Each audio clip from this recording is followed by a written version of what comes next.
edging closer towards the halfway point in the round. Todd below trying to get to work with the skeleton key again. I think he might play a critical role in clearing out some of these players from below. Living started in 2013 after we lost a very good man in the name of Dwayne Lally to a mental illness. They say death by suicide affects 115 people, but you can't even put a number on it. The ripple effect that the loss of one life had on thousands of people far outweighed what I've ever experienced in my entire life. I'd received a call saying he'd gone missing. I was driving around the whole of the Gold Coast looking for him. I had no idea where to find him. Dwayne was an avid boxing man, very talented. Life of the party, very charismatic, extremely passionate. Loving, loyal, he was very cheeky. Mental illness is costing many people their lives every single day. While I'm sitting here speaking, people are taking their life, and it's because there's people suffering in silence. 1 in 5 people suffer from some form of mental illness, and suicide is the leading cause of death between the ages of 15 and 44. You can look for things like not getting out of bed of a morning, being socially disconnected, loss of appetite, change in mood, change in behaviour, lack of self-esteem. Dwayne suffered from depression and bipolar for a number of years, and the stigma kept him quiet. So we wanted to turn that negative into a positive, and if the shoe was on the other foot, I'm sure Dwayne would have done the same. We're just doing what he would have done. Hi, my name's Dan Price. I don't know where I'd be if I didn't connect with Livin, but I certainly wouldn't be as well as I am today. I was suicidal and tried to take my life on the 4th of December 2014. I was very lucky to survive. I didn't want people to know that I was struggling because of the stigmas around mental illness. We noticed that there were plenty of great service providers in this country, but all too common people weren't seeking help because of this stigma. So we wanted to bridge that gap.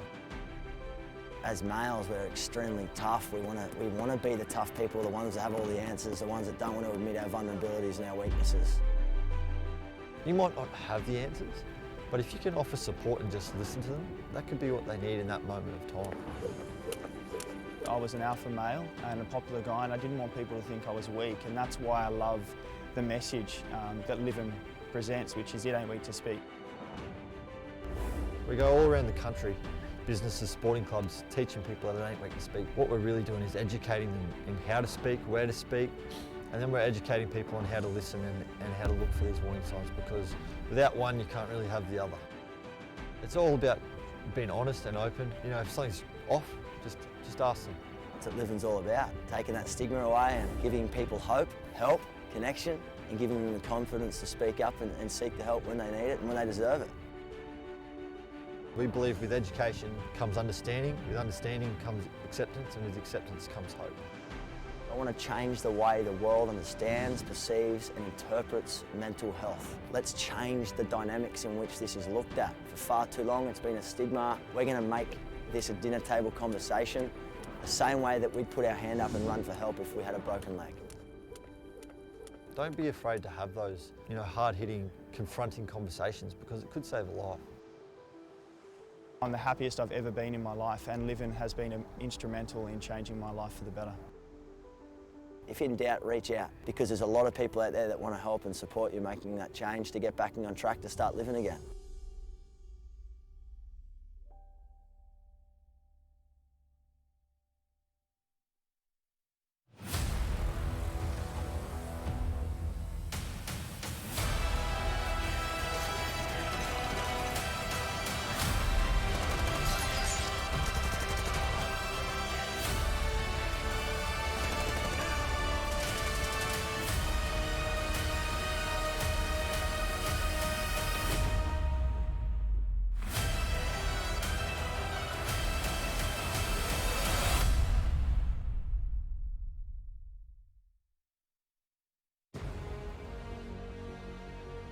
Good afternoon, ladies and gentlemen, and welcome to the Oceanic Nationals. I'm thoroughly excited to be back casting in the region, and we can't wait to bring you all of the action. By we, I mean myself and Raven, of course. I have to welcome you in, mate. It's an absolute pleasure to get this underway.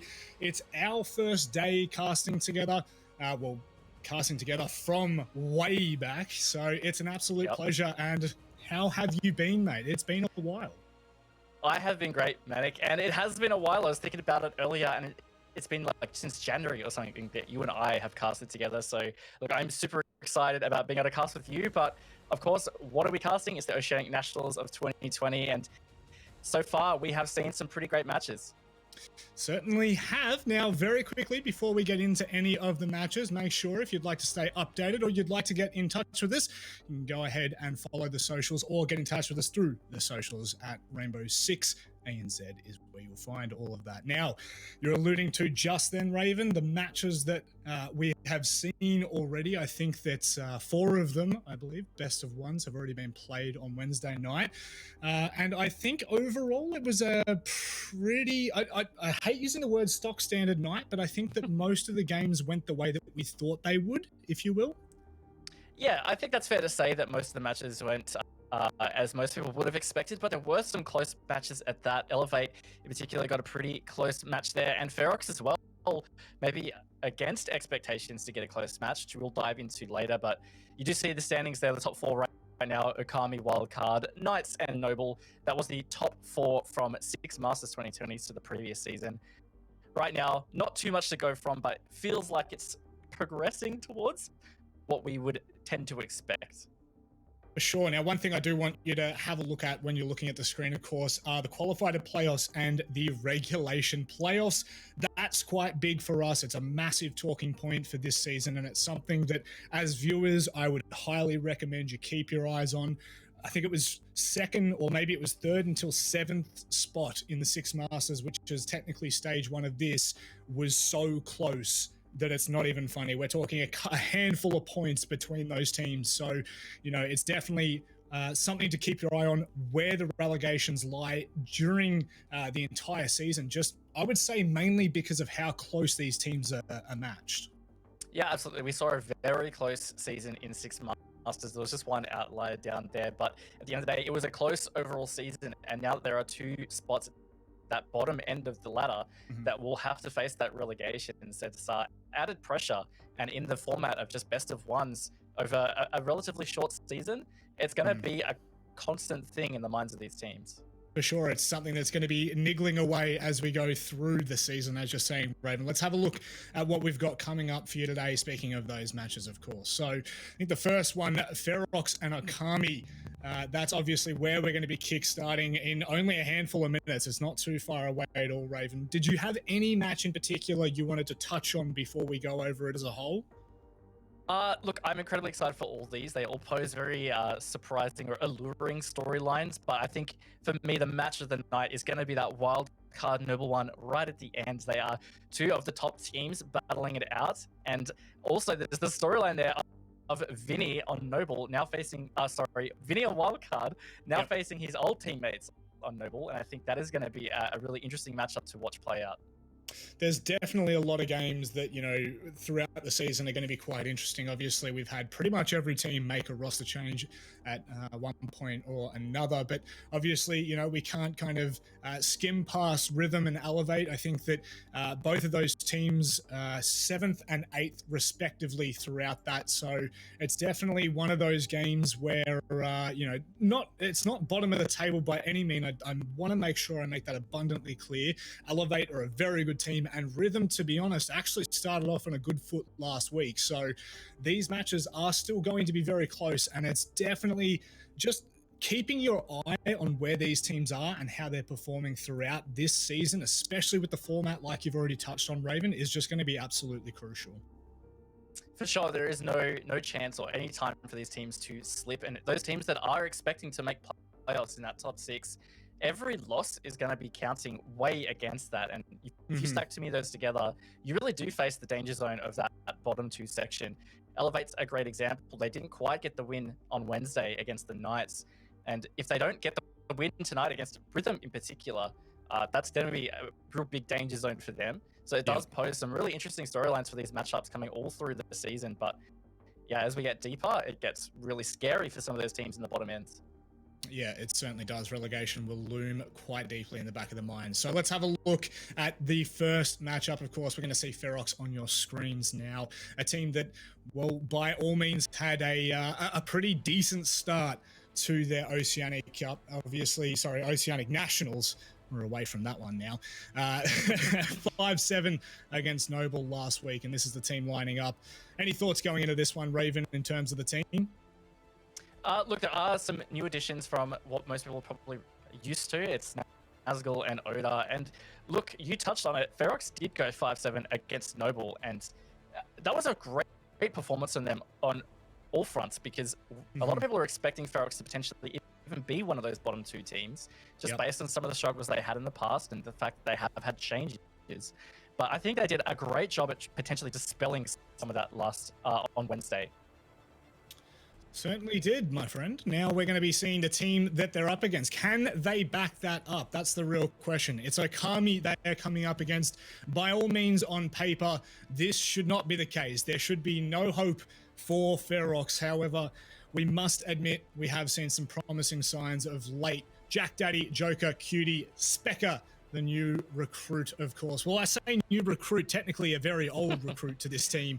Itby Style and Centus as that coach. I believe we've talked about him quite a few times on broadcast, especially in the reload, as well as being one of those figureheads that can bring quite a lot to this team, Raven. Yeah, and just Okami in general, they have been a top performing team for many seasons. They ended up finishing in that top 3 contention in 6 Masters. So of course they did play in the August Oceanic Major.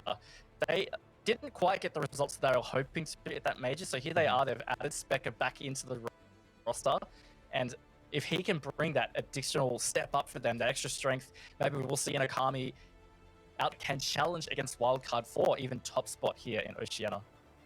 I am kind of excited to see what Specker can do on this roster. Obviously, we haven't been able to see too much of him over the past 12 to 18 months, So him coming into this roster will be something to keep an eye on, to say the very least. I want to very quickly, before we go to maps or anything like this, these two teams meeting right now. Last time they played, it was 2 incredibly close series, Raven.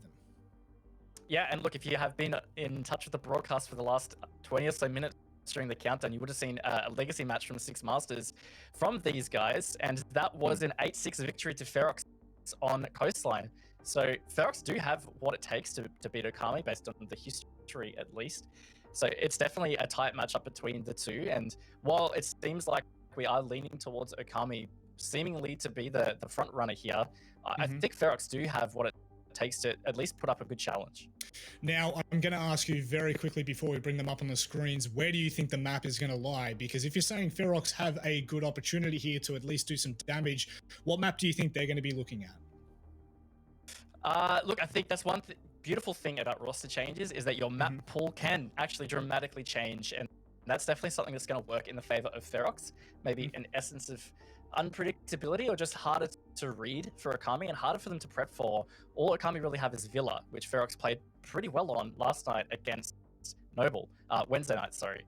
So I don't think Villa will go based on that. It is a good map for Okami, but I'm thinking maybe Clubhouse, maybe Coastline might come through. Well, let's have a look. Let's bring them up on the screen, and we'll dive into them a little bit deeper as we get through those band stages. Consulate and Cafe off first, that followed by Coastline, Oregon, Theme Park, and Clubhouse. We're headed to Villa, my friends. What are your thoughts around this? Look, I thought that maybe Ferox might lean into keeping that away, because that is the map they showed on Wednesday, and so something that would have been a strength for Ferox is, like I said, maybe just a bit more difficulty prepping for. This is the only map that Okami could prep for, and so now they probably have a bit of an idea for what to expect. So Ferox, for example, were doing a lot of front outs and a lot of spawn peeking, and some of that stuff was really catching Noble off guard. I dare say I don't think that will work as well against Okami, based on the fact they know to expect it. So heading in, I do like to get a quick prediction. You're obviously saying that on one hand, Okami's already been kind of able to see what they can pull out on this map on Villa. Do you think that this will be I think that the best question for me right now, is this a close match, considering we are going to Villa? Or do you think that Okami are really coming out strong in this one? I think this favors Okami. Yep. In terms of the fact it's going back to Villa. I still think Ferox will probably put up a good showing on it, but I just think that something that would have worked so for them. That unpredictability or just maybe a little bit difficulty to read is not going to work as well. That being said, there's a total opportunity right now for Ferox to say, you know what, Villa, we're actually really strong at.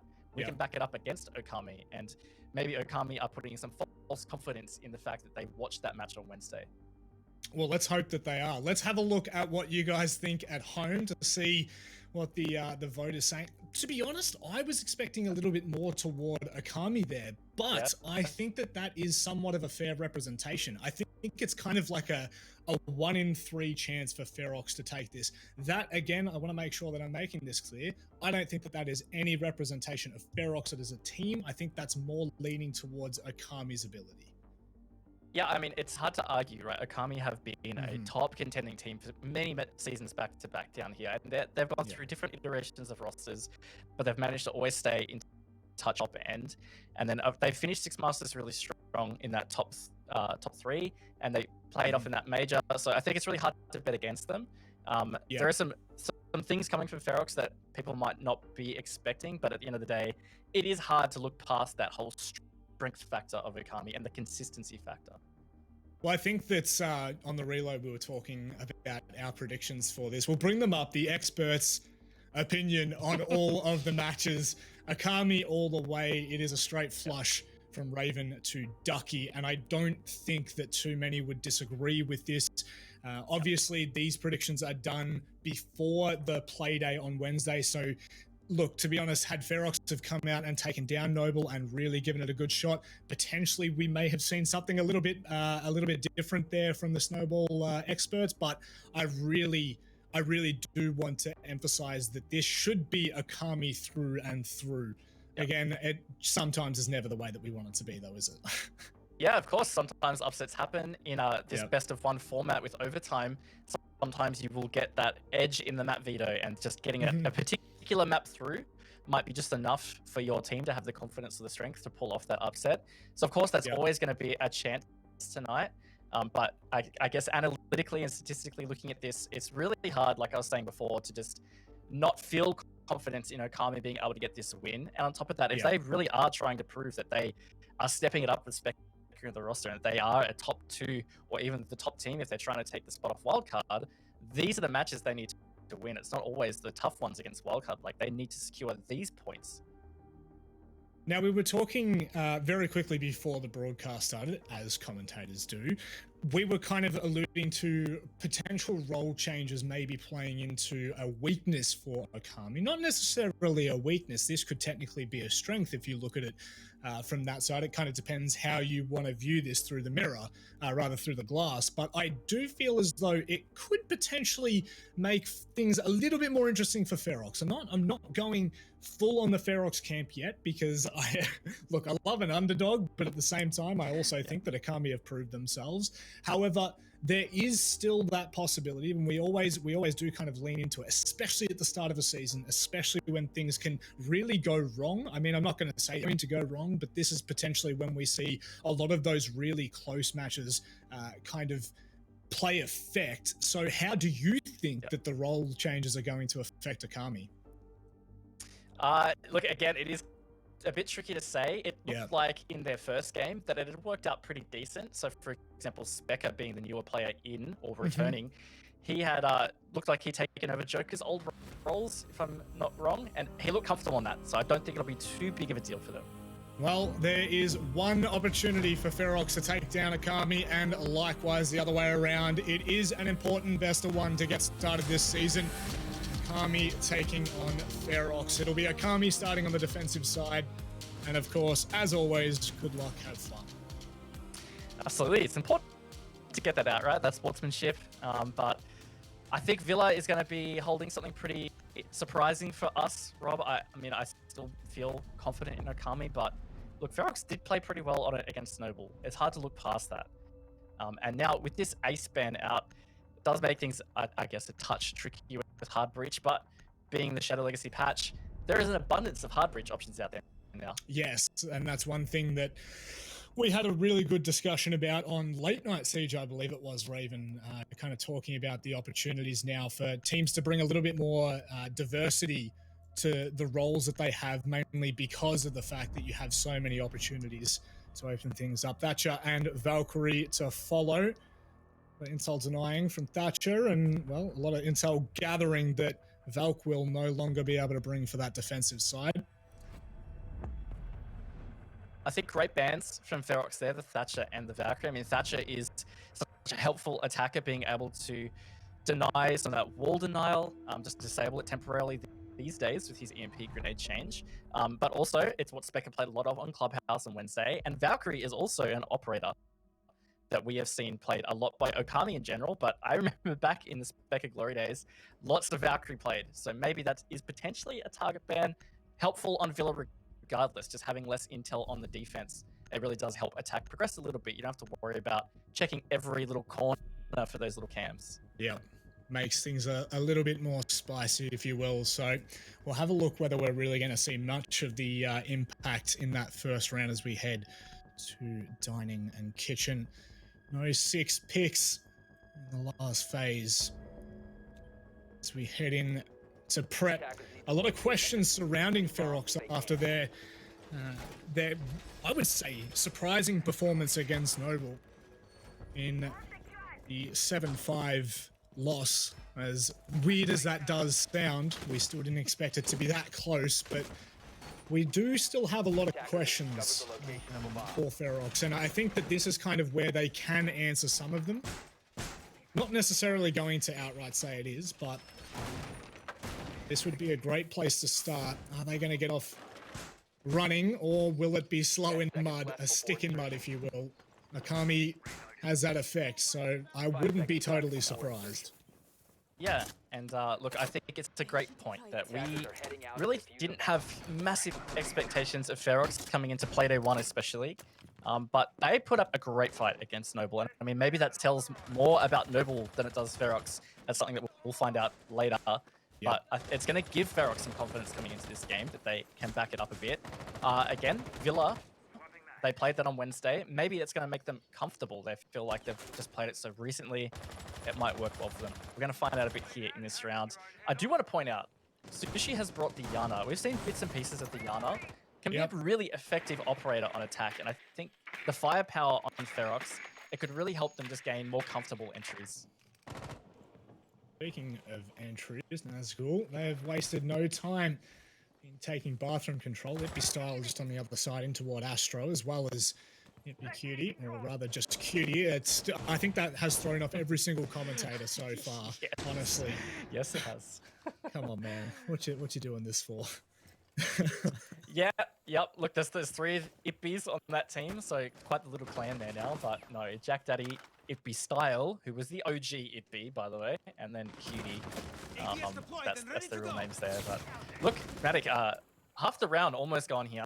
Yeah. Not a whole lot of pressure done onto site. Master has been taken though, which is a good map control at least for the attack here. It looks like they're going to try and focus on getting this main wall into stat open, but they're having some difficulties with that mute channel.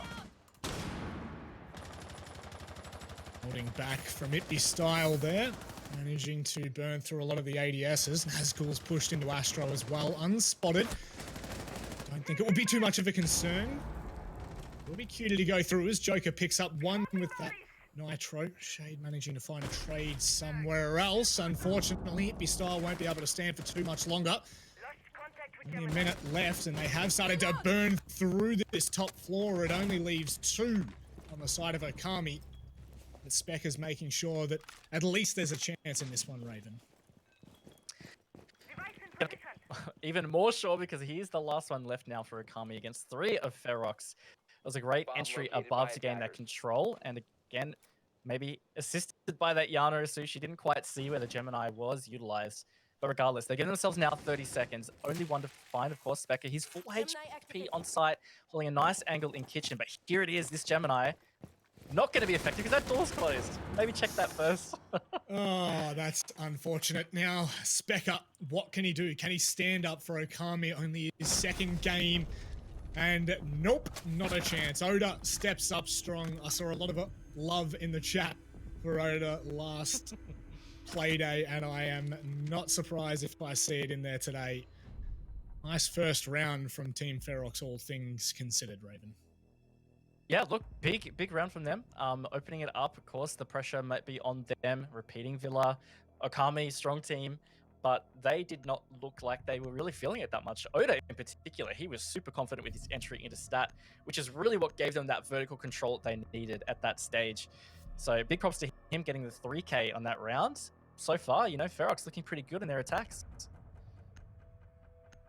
See whether this is a trend or not as we head to AVG. Obviously, not too interested in sticking around on that same side. I feel like we've talked about this before in the ANZ region about the fact that teams more often than not are actually happy to continue to try a certain site, whereas I feel like it's not as much the case overseas. Please correct me if I'm wrong there. Yeah, look, we see a bit on and off. I think the one that really sticks out in mind to me of a team that has comfort in repeating bomb sites is like Cyclops Gaming from APAC North.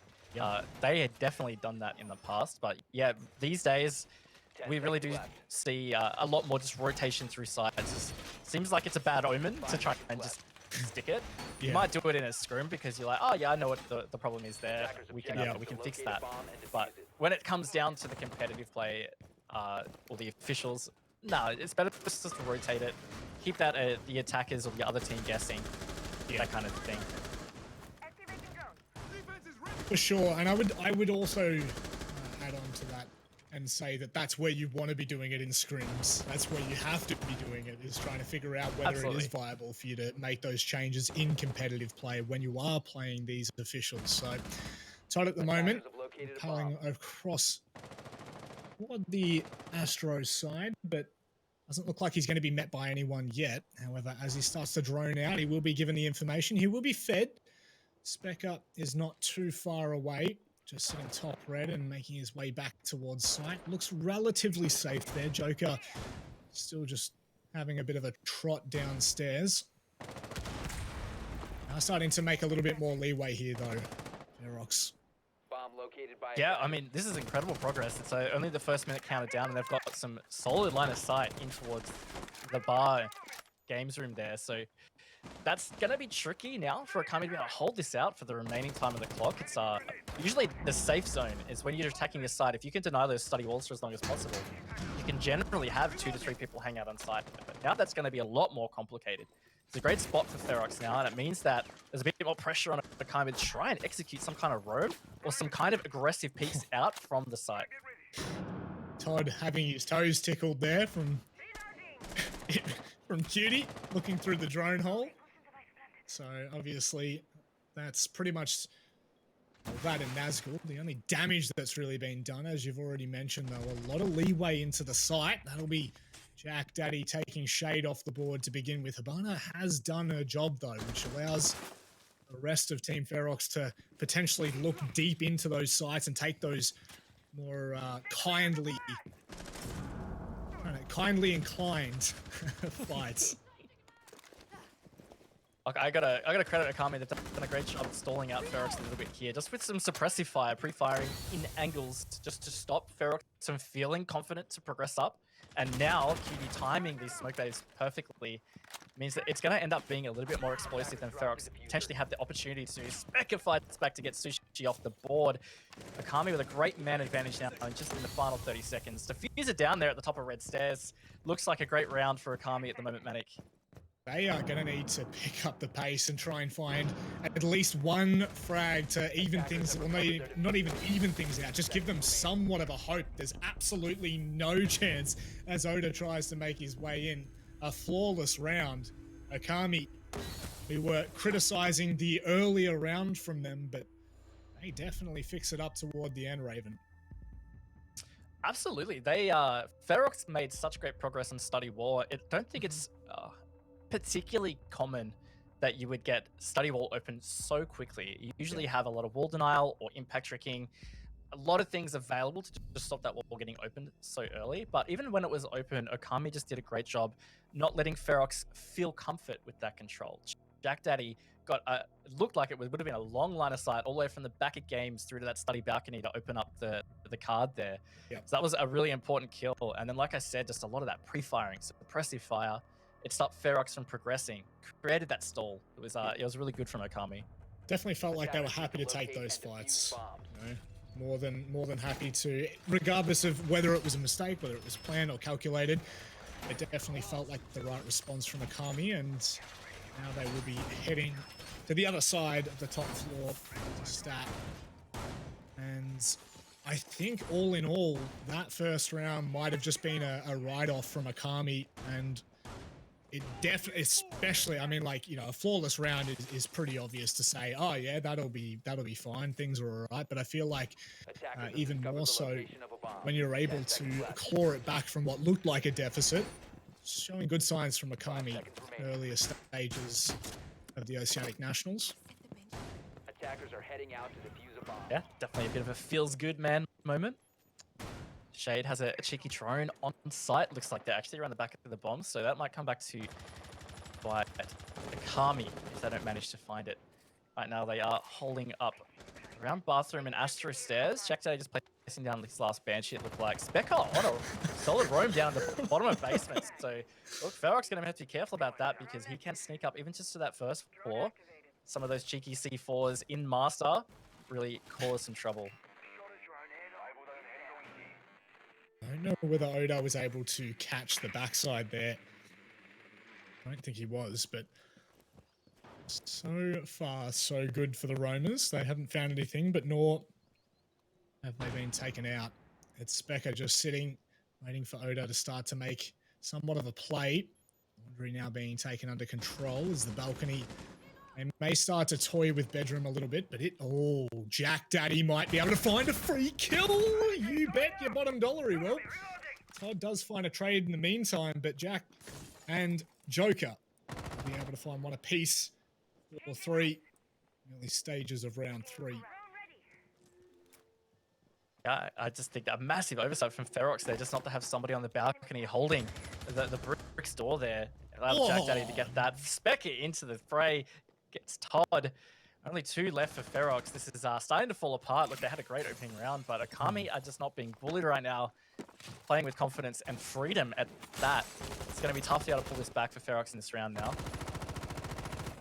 Definitely felt like that was potentially a great opportunity to catch Specker on the rotate back to red stairs, but just a little bit too sharp. Man's been putting in the hours so far. They still need to be cautious of Cutie rather on the Astro stairs.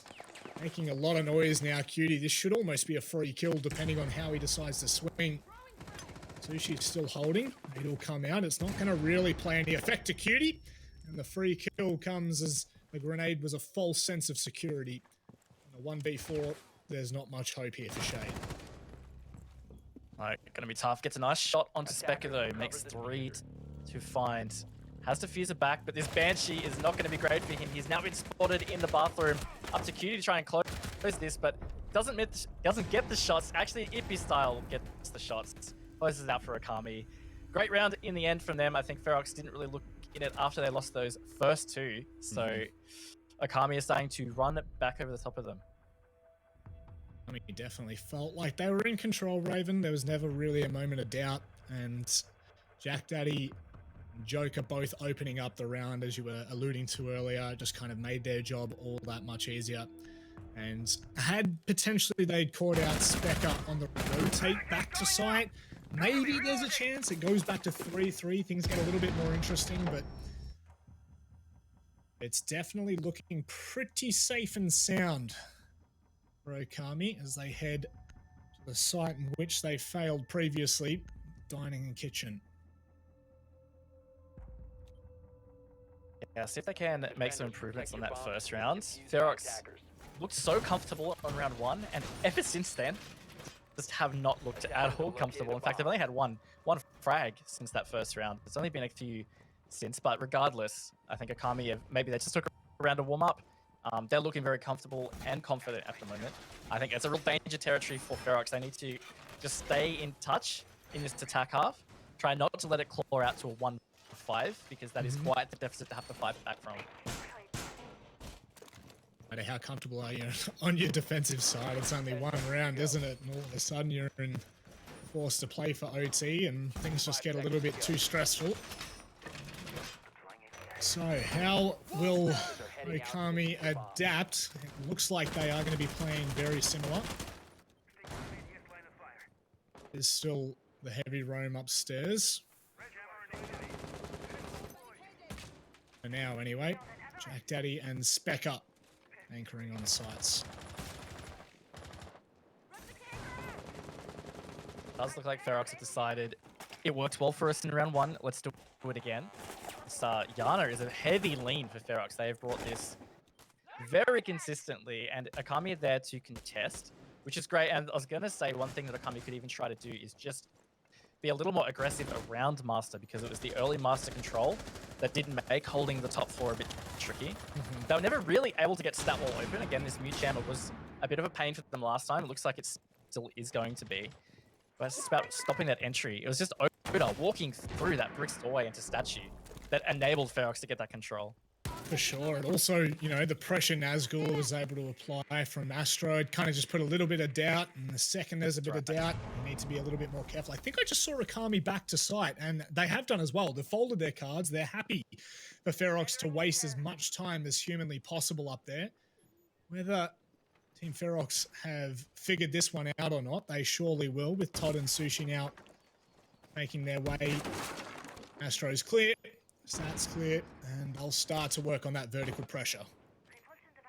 And that's the beauty of the Gemini of Sushi just there. He just ran through site so comfortably, and he got all that info so quick. So now that they have a lot of time to use this vertical control, and this is where it's going to be tricky for Okami. Do they all sit on side and try and anchor, or do they try and retake that top floor, which can be tricky?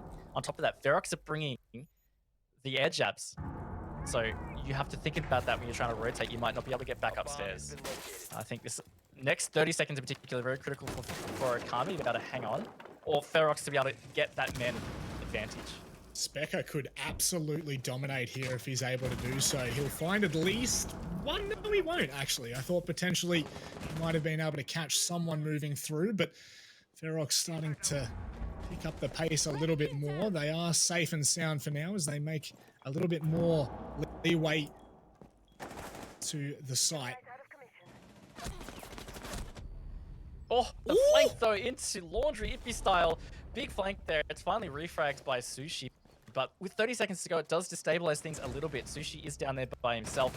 They will have to rotate. Jack Daddy finds one onto Shade. Okami starting to claw back the advantage, man. At 15 seconds, gonna have to start getting this plant down.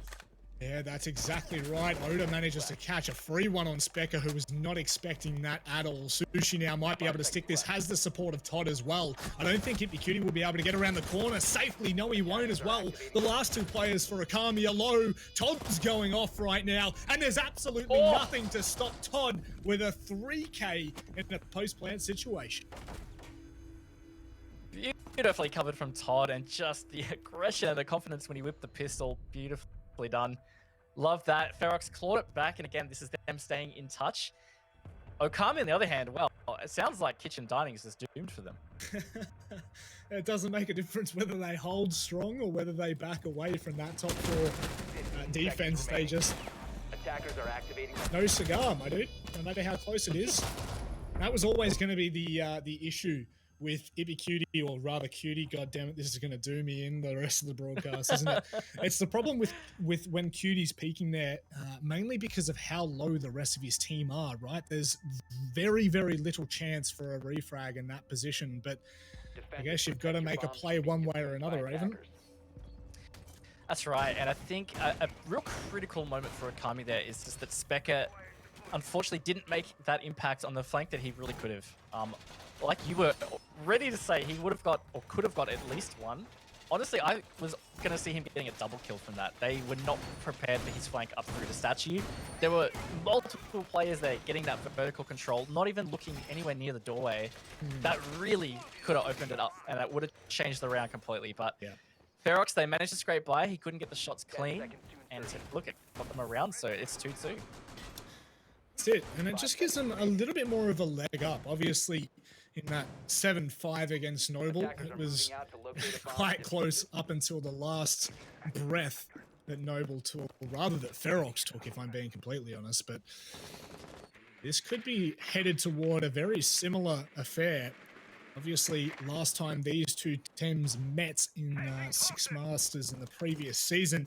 It was 7-8 on Clubhouse in favor of Okami, backed up by 8-6 on Coastline by Team Ferox. So these two teams are, you know, maybe not necessarily they were close on the ladder of last season, but I don't think that really makes a difference at the end of the day, Raven.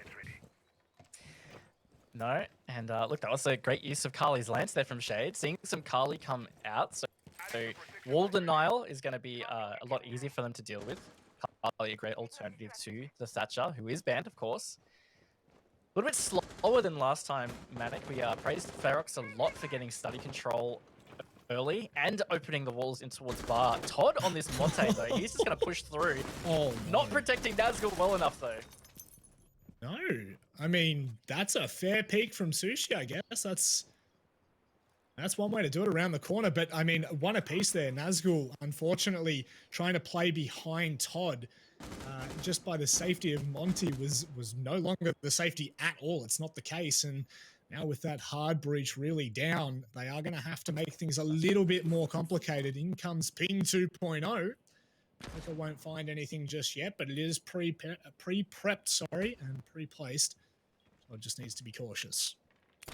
And maybe just a little over-aggressive from Nazgul. Maybe not the right player to be peeking that. I think Sushi was the right choice to follow it up, but Nazgul being the only hard breacher does mean that this is going to be a little bit trickier. Shade has found Joker, though. It's the Malusi off the board. And that means that they will have a man advantage in this final minute. Banshee's in the way, so they'll have to leverage their soft breach, which they don't really have a whole lot of. Maybe Shade still has some lances, but it is something they are lacking quite a bit right now. Please do correct me if I'm wrong, but I think that was also the C4 that was prepped across to 90. Well, Sushi, you got to catch them all sometimes. Poor Specker, he'll be on the receiving end of that. In comes the Smoke Babe. That'll force them back for a moment longer, but will they be able to hold out for long enough? It's a 2 versus 4 here, Raven. I'm not really liking their chances for Okami. Gonna be tough. 2 Smoke Babes in the pocket of Cutie, and he's not getting them out anywhere near quick enough. It looks like Okami don't have the right intel. Plant confirms. Oh, a 4 versus 2 postman. This really is going to be tough for Okami. And just the big old shield, the big old droney boy. He'll sit there in the doorway. Shade, actually a really great round to change to completely change the tides, Raven, after the hard breach and Habana went down so early on in Nazgul. I think Ferox just able to outsmart Okami. I mean, it's a great point that Habana was the first casualty for Ferox, so they weren't able to get line of sight like they had before all through games, which didn't really, I mean, it didn't work out for them in the end. But at the same time, that should be a strength for Okami. It means they just have to watch those doorways, and they're such narrow funnel points. Montaigne definitely facilitated that, and it was well watched from Shade. But at the same time, I just think maybe Cutie could have had a lot more of an impact with that smoke, just keeping Montaigne out of the way. Just enabled them to have a little bit more freedom on site to try and work some picks so that Ferox never got in that position or the advantage to get planted down. Yeah, I'm not entirely sure how many Smoke Babes they had. I think it was 35 seconds and the first one came out, and I just assumed that they had potentially already used one because I think the second one didn't come out until relatively late, like you're alluding to there, Raven, and potentially it came out too little too late, but they will be re-attempting for Okami, and hopefully this time, if they're able to catch Ferox sleeping in terms of, you know, Nazgul going down so early, there might be an opportunity to make things a little bit closer than what it was in that previous round. Yeah, absolutely. And look, I'm thinking back to the Smoke Babe situation. I said Cutie had 2 in the pocket when the plant started going down. Okay. And I think like that's critical, and he didn't have the right info either, and that can come back to this Valkyrie ban that we saw from Ferox. I said that it's an operator that Okami have definitely used a lot of, Spectre particularly in the past, a lot of Valkyrie play, so maybe they just haven't found that gap in their intel gathering. They're not playing an operator like Maestro, for example, who is pretty good operator on Villa, plus in general, and those Evil Eyes can be a great intel collection thing, so something they might have thought about in the future to supplement their lineup. Sure. I'd love to actually get the stats on that as well to see how effective rather that ban was for Vault, because I think you'd be spot on in assuming that it has definitely played quite a detrimental effect to Okami's defense. But they will be looking for a very similar approach here, Team Ferox. Yeah, looking for that early study control. It be style as well. Too interested. Will looks like might be forced to back away from the angle here. Fire comes out. Nothing's confirmed, but I think that's pretty successful from Todd, all things considered. It really is. It's a very effective way of clearing out the top of the brown stairs there, and it means that Okami just don't have much control at all around the classical hallway. They do still have 90, which would be a great control for Ferox to have, but right now they don't necessarily need it. They're in a good position. They've still got their hard breach. It's like you said, if they can get the line of sight open, it's probably a step up last time. So I think, again, this is looking like a good round for Ferox. And I tell you what, if they come out of this with a 4-2 half on attack on Villa against Okami right now, they might be looking good for the dub here. I couldn't agree more with you, and that could be a serious concern. It looks like they've retaken 90, obviously getting droned out. You can see on the far side there, Ippy Style will be forced to back away once more to the top of red, potentially fold into games. Specker still on that underside of the A site, could potentially play quite an effect. Todd just watching from games. And in come the openings from Nazgul. First one from Classic directly to behind bars. Attackers have located a bomb. Bugs though, so might not be able to get through there. That's going to be the opening pick for Sushi. It is refragged though by Cutie. Makes it a 3 versus 3, 15 seconds. Manic. It's going to be fought back from Shade though. Again, he's going big for Ferox. They're getting smoked out of sight though. Finally, it's being effective. You have to rotate around. Todd just yeets through it. He's not going to bother waiting. It's going to be to his detriment. They've got 1 second to get this diffuser down. Naz has to stick this right now. Oh, the cover! Shade on the cover. Beautiful. Triple kill from Joker. Doesn't see the bolter. Nazgul clutches it out for Ferox. 4-2 lead. Wow, that was not expected. Todd making such a good distraction in Aviator there. It pulled all of the attention away from Okami. They were purely focused on not allowing that plant to go down. And in fact, sneaky beaky like Team Ferox, happy to give them the candy, sell the fake, and I mean, that play from Nazgul right at the end, just off diffuser, and in time to pop some heads. That is a huge half, and not to be understated for Team Ferox. It is. This is, look, I think scary zone now for Okami. They are on their attack half, and we haven't said it yet, but generally people consider Villa to lean a little bit on the defense. We're starting to see it balance out a bit more. 4-2 halves are pretty common, but you would expect it to be on the defense side. So the fact that Ferox have had such strong attacks, and honestly, defenses where Ferox, I felt, excelled against Noble on Wednesday. So I really think this is a scary time for Okami. They're going to dig deep now and get some really solid attacks, because I think even if they just lose this one round, facing that 2-5 deficit would be yeah, not great at all. This is quite the interesting turn of events in the first match on Playday 2, Raven. Not something that we would have predicted. Well, it's actually something that not many people would have. So I think that's credit where credit is due for Team Ferox. But, as always, they 100% need to be able to back it up here. And it looks like that may start with Shade and Oda looking for a bit of damage from below. Maybe some time wasting included. Maybe. Sushi on the alibi as well. It's giving some good intel on that repel player on Astro window. Means Cutie not going to be too comfortable to peek that just yet. Right in the face as well, so he's going to have to get that barricade open, and they're either going to have to get the bathroom control to clear it, or he's going to have to repel upside down to shoot the bottom. Does finally do so. And it's just all building to a stall here in this first minute. They've been able to get a little bit of info, but not a lot of control. Specker has something else to say about that, though. He takes out Oda. Cheeky shank from behind. Whether Oda was even able to fight against that. Specker with a double opening as Nazgul falls. 3 players left. Actually, only 1 on site right now. And Specker will just continue to be a pain in the backside. Jack Daddy catches Shade as he looks to come back around. And it's not going to be shown at all. Sushi's forced off the angle. Raven, oh my word.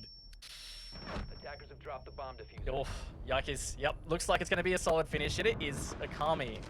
Never looked in doubt on that round, really. Once they got those opening 2 picks from Specker, it was just all over for Ferox, looking too strong Okami on it. And this is what they needed, Manic. They needed the statement round on their attacks. They needed to start clawing this back, give themselves that confidence and that belief.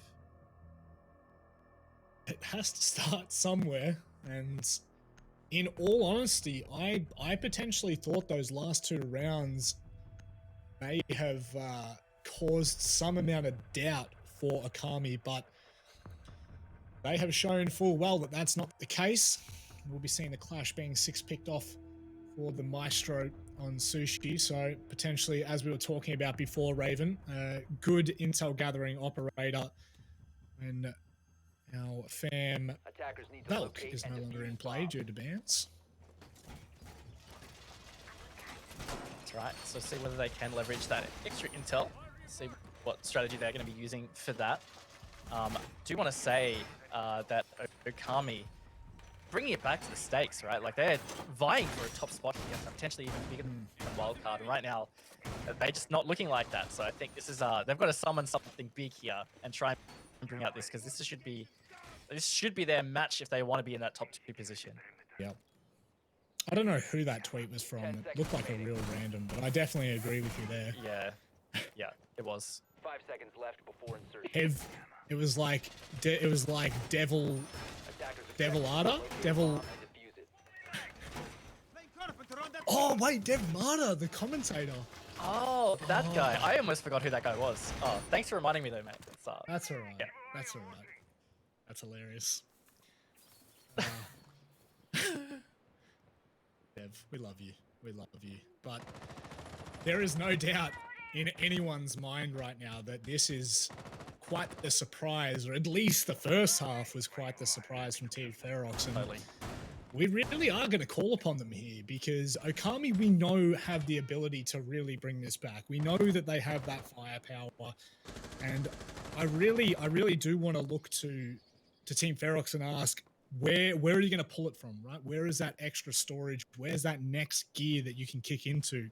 Just for reference, in 6 Masters, both of these teams, so Okami had 9 close matches. That is relatively close in terms of the full regulation time. They were able to win 6 of those 9 games, whereas Ferox were only able to convert 2 of 7 close games. So I think that this right now is a very interesting question to be asking of Ferox, is where is it coming from? And that may be it, Raven. That might be the spot.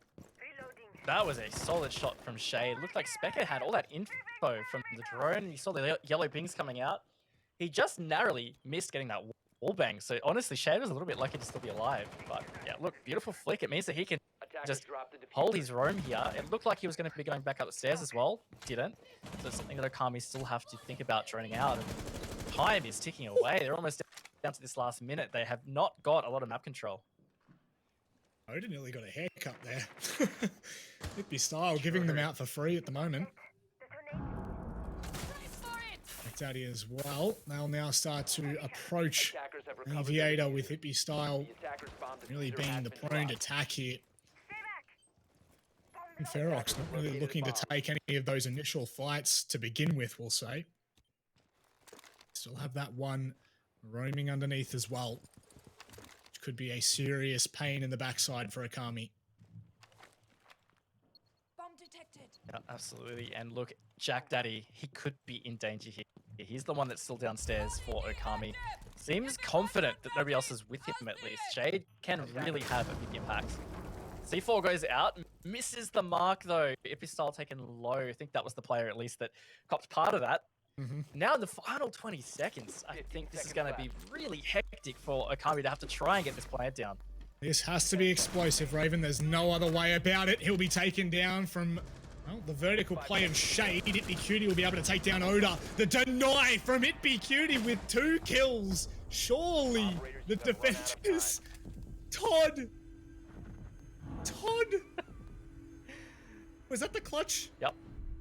Oh, Todd. Yeah, he got the denial on the plant there, Manic, so at the end of the day, it didn't matter how hard Cutie was going on that denial. The plant didn't go down, so Ferox do get that round. Quite the nail biter, and look, by all rights, I think that definitely should have been in a Ferox round. Okami just didn't have enough control here. It didn't look like it was going to be clean. It's right there that Todd gets that C4 denial in that final 2 seconds. So they could not recover the defuse. Run out of time. So well played from Ferox. Again, they looked solid on that whole round. I would have been surprised if Okami got it. And now Ferox, look, really importantly, 1 round away from, at minimum, forcing overtime. And like, I was not expecting this to be an overtime map. I thought close, but probably not overtime. I feel sorry for Cutie, man. He was going off. He was ran out of steam, ran out of time. I really thought that was going to be the play. I think that we can probably highlight Shade's performance for Team Ferox right now, sitting at the top of the leaderboard across both teams. But also what we do have to highlight is the effectiveness of both of these teams in full. I think that there's not really been too many rounds where it's been a landslide, Raven. I think I can only remember the one from Okami in the flawless round. I believe it was the second round. Other than that, though, it's been somewhat close, and it's been coming down to a lot of these early fights. Shade, what are you doing? Cheeky beaky. Oh, what, Matic? You mean you don't hang out under a desk just like it's normal? Like, that's what I do. To be honest, that's what I'm doing right now. No one can see me behind the camera, but I'm literally under the desk. Me too, bro. Me too. I don't know why, I thought that gas was for something serious. And I was like, what have I missed? Absolutely not. I'm so confused. Shady boy, you are just sneaky beaky. Gotta say, that is classic Shade though, right? There's definitely something he is well known for, is just his mid-round flanks, or some of his random flanks. So again, this is just something that Okami have to be ready for. I touched on it, you know, this is the map that Ferox played on Wednesday. So we saw a lot of, I think Nazgul was one in particular, lots of spawn peaks and lots of runouts. Maybe Okami ready for that, but maybe that drew their attention away from being prepared for these really strange flanking opportunities that Ferox do love to go for. Shade is in a very good position to be able to do so as well. You can see him now creeping around in the basement. Don't know how much he's going to be able to find earlier in the round at the very least. Haven't opened up the pantry soft enforcement, so if you will. Back daddy. Will Shade find something here? Surely not. I mean, look, it feels like it's building towards that, but it is all about timing. He's trying to be careful. Speaking of timing, Oda times C4 to get Cutie as a big pick, because he's been playing quite strong for Okami on the sledge. So looking good for Ferox right now. Specker is probably the one in most danger of Shade. He could come up behind in the Astro stairs. This could be the round. Naz taken out by Joker. 4 versus 4, Manic. Oh, I think he's hurt him. Oh, Shade, no. That's dirty. He will trade out Nazgul that falls. And it was all for naught for Okami. I guess they've got something to work with now. They're still going to be careful of the player in Astro. Jack Daddy trying to pre-fire around the corner, but it's Oda once again on the side of Team Ferox. Joker just has too many lines to deal with and not enough time to trade it. But Itby style, what can you pull out of the rabbit's hat rather than the magician's hat? Yeah, and it's just about Ferox. They're going to have to try and play patient here, because Itby style, he has to play it. Depends on the info they've got. He's going for this. He's not sticking it, though. It's a bait. He's going to try and hold the angle around stat. Todd is going to peek pre-fire to try and get him off. He's going to stick it with the C4 from Shade. Closes it out for Ferox. That moves them to match point, Manic. Looking like this is Villa for Team Ferox. something that none of us were really expecting. I know the community poll said 33%, and I know Team Ferox as an organization have quite a few fans, but many would have foreseen this as being a potential possibility, an outcome, and yet we sit here, Raven, saying it is almost inevitable. They have played extremely well tonight, and the post-match interviews are going to be interesting.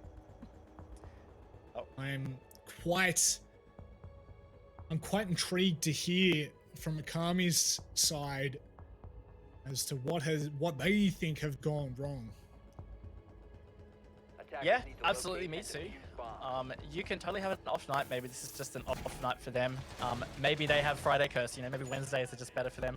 Friday is no great, but we'll wait and see. At the end of the day, the overall surprise here is the Ferox are looking really good right now. They are getting the picks when they need them. Shade is still walking around undetected for I don't know how many seasons in a row, but this man just manages to get flanks every match I watch. And look at him, he's on 11-6 right now. He was very instrumental in that previous round in particular. Ferox, color me surprised. We were speaking on the reload on Tuesday, Manic, that we thought maybe Ferox would be down in bottom two with the likes of Rhythm, but here they are, potentially about to steal a map off a top 3 team. Would not have been thought through from many of us, and I think that it really just goes to show the quality of teams that we have in the Oceanic Nationals, and I really do attest that to how far they've come. Shade, not again! He finds one and gets away with it. Does he know there's a second Shade? He can't be doing this.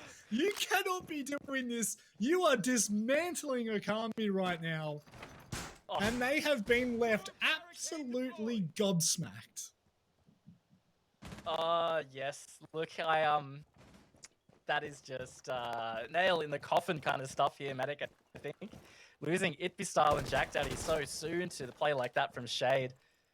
Oh boy, that's it's not going to feel great. 3 players for Okami. They got 2 minutes to go. I have faith they could claw this back, but I think it's unlikely. Well, simple math will tell you that it is very unlikely at this point.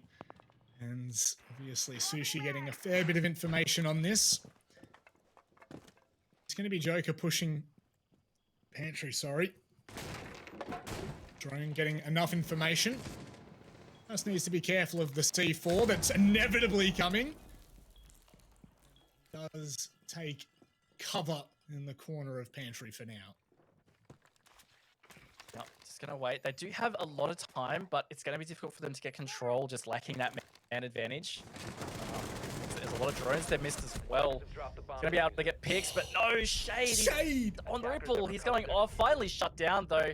Maybe a little aggressive there from Oda. Does bring it back to a 3v2.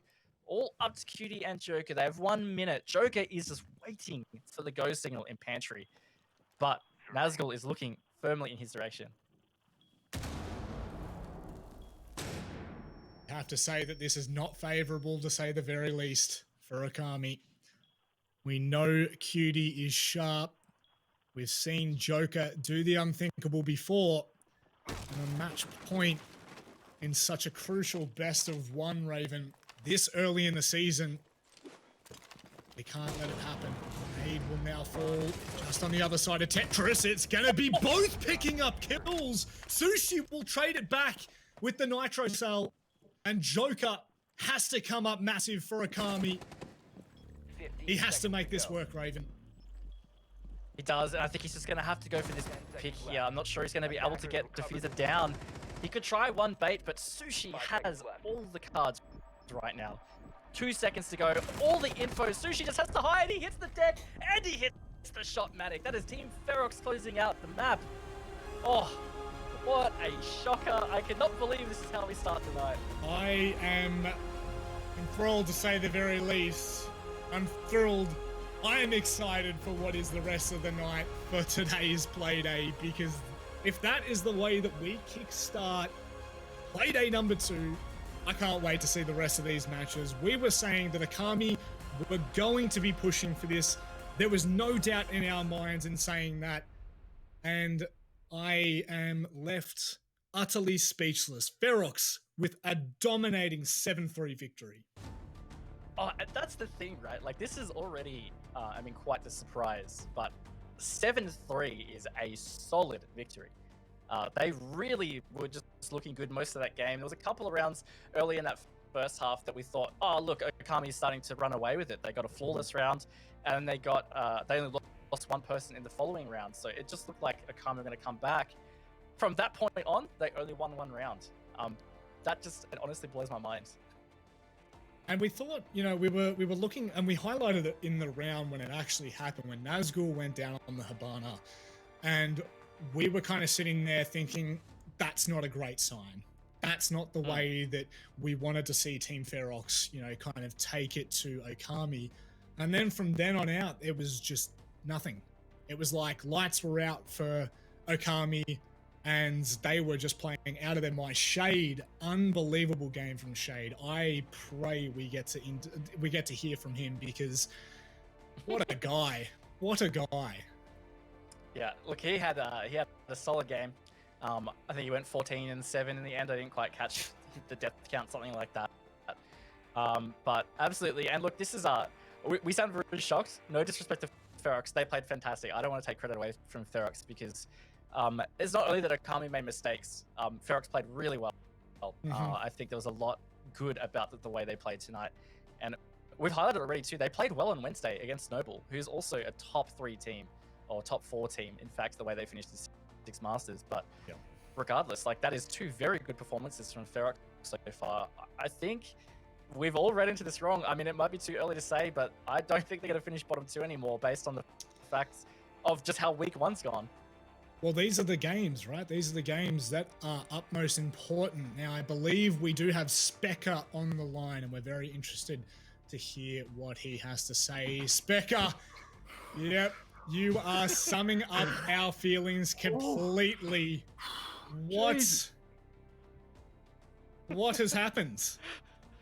Gentlemen, how are we? Great to see you both. You're both looking fantastic, might I just first of all add. Yeah, look, I don't know, it was just a bit of an all over the shop. I kind of just resorted to crouch walking around, and that didn't really work out. I mean, it worked a bit, but didn't really work out too well. We just had a lot of stuff that we're doing in scrims, but for some reason it just didn't replicate.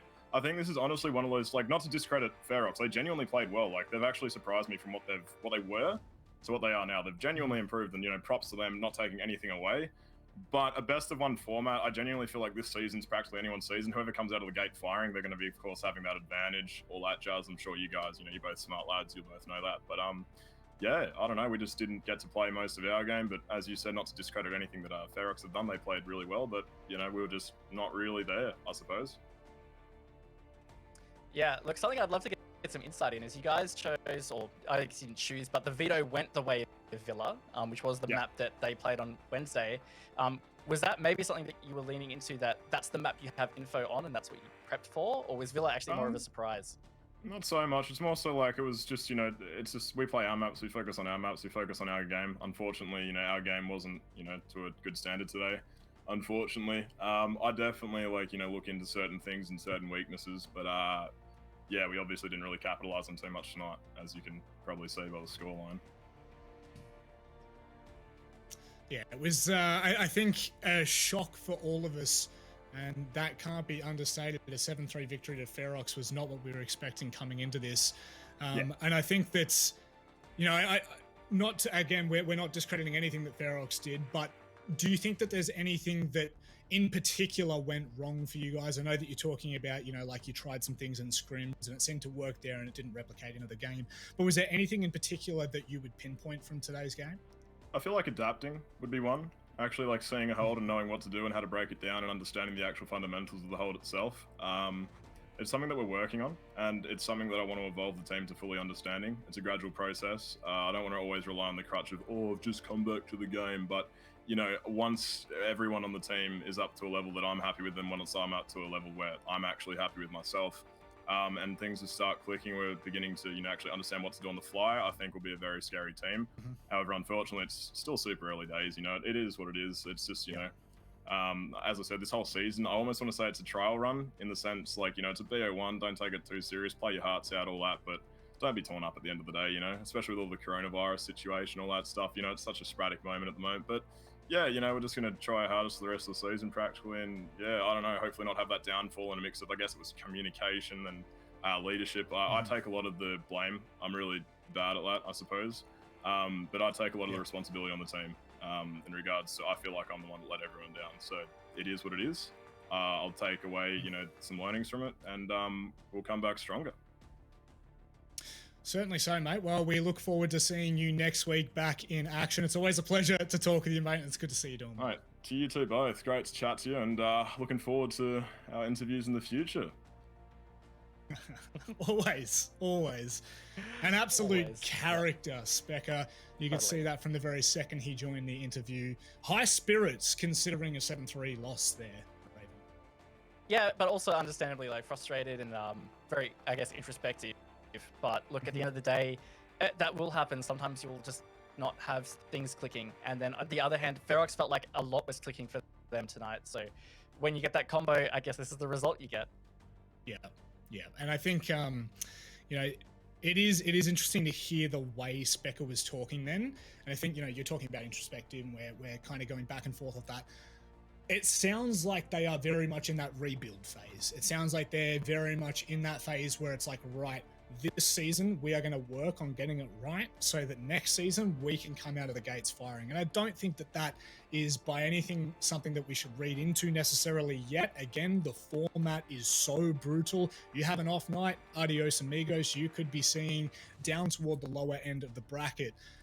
So I do think that it is a rebuild phase by the way it's sounding. However, it's still quite upbeat and quite promising from them.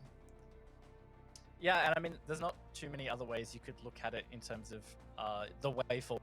You don't want to get too down on yourself. It's again, it is a pretty short season, so you need to be able to bring out the form. I mean, the next game is Wednesday, so it's not like they have a week to pull around some changes, that kind of thing. You have to stay in high spirits. You just have to keep moving forward, believe in the vision, and just do what you can. So I think it sounds like that's what they're doing. I don't think it's time for them to be concerned about finishing bottom two. Yep. I'd be incredibly surprised if that's where it ended up falling to. But yeah, I think at the end of the day, like Specker said, and like you've said, they get through this season and they can just focus on 2021 as a whole. Yeah, I think look, to be honest, that might be the takeaway. Obviously, we'll still hear from Specker later on in the season, but someone we're going to hear from now, I'm sure, is in high hopes and high regard, as well as a community that seems to love him in the Twitch chat. Oda, thank you for joining us, my friend. How's it going, boys? We are doing very well, I can tell you that much, and I'm sure that you're not far off that. A 7-3 victory against Okami. No one on the Snowball panel expected that, and to be honest, I don't think a lot of people in the community expected that. Tell me how you're feeling and kind of what went right for you in this case. I don't know, just like, boys, we just put some work in on Okami. We know we're good against Okami, just like by scrimming and whatnot. And we expected, like, map bans went good. I don't know, we just knew how they were going to play because they kind of played a little the same. So yeah, I don't know, we just knew how they were going to come out. And then Shay just went off tonight. Everyone kind of went off tonight. Yeah, I mean, look, yourself included. I still remember back on the first round, you got a 3K, and just your confident entry in stat was quite impressive for me, and that was already a bit of an alarm bell that I thought, oh, hang on, Ferox might be on tonight. Look, I want to ask you about the next week, and I guess the rest of the season. You're moving on to Knights on Wednesday. Are there any teams that maybe you're thinking forward to that you feel are like the danger teams to come up against? Danger teams, I'd probably say Knights and Wildcard, really. That's about it, I reckon. Danger teams. Yeah. Is there something about, so for example, you have Knights on Wednesday. Is there something about Knights? What is it that makes them that danger team for you guys? Good gun skill. They work well together. Their attacks are really good, which is important in Siege. Like defenses, you can get away with it, but their attacks normally go good. They work well. Sounds like it's coming together for Ferox. And I have to ask you, obviously, you've still got both of those teams to play coming up later in the season. But are you holding high promise for the rest of the season after this performance? It is a very brutal format, as we're talking about, and this is a great way to start it. A 7-5, only a very narrow 7-5 loss against Noble, and then a 7-3 victory against Okami. You've got to be happy with that. Yeah, happy with tonight. I feel like we could have won on Wednesday as well. So yeah, hopefully the rest of the season goes well. Well, I guess that's all we can really leave you on, to be honest, is that we hope that the rest of the season is as good as tonight was for you, mate. Thank you very much for joining us, Oda. Cheers, boys. Well, I think that kind of sums it up. They seem happy enough with the victory and they're ready for the next match. And I think the Knights game, that answer kind of interests me. And I'm very, very keen to see where they head with it come Wednesday night, because that was unexpected. Yeah, totally. Look, they played phenomenally. Great to see Oda in interview. Obviously, this is debut week into this level of play, and I mean, it's been a great week for him. I'd say they had a great match on Wednesday. Didn't get the win, but tonight has just been fantastic for them. So, look, I'm starting to feel a lot of promise for their season. It's just going to be a matter of how consistent they can be, whether they can replicate this week in, week out. But right now, I'm really not feeling that they are going to be the bottom two team that a lot of people were expecting. No, I think we might have to eat our own words there, right? But I think we'll all have to eat our words, and that's completely fine because I do appreciate a good underdog story. Anyway, ladies and gentlemen, we were just talking about the Knights. We'll be seeing them on the other side of this short break.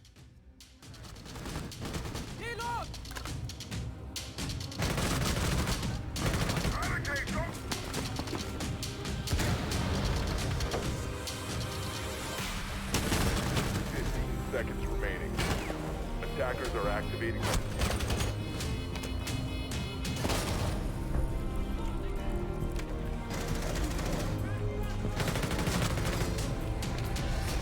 Attackers, 5 seconds to go.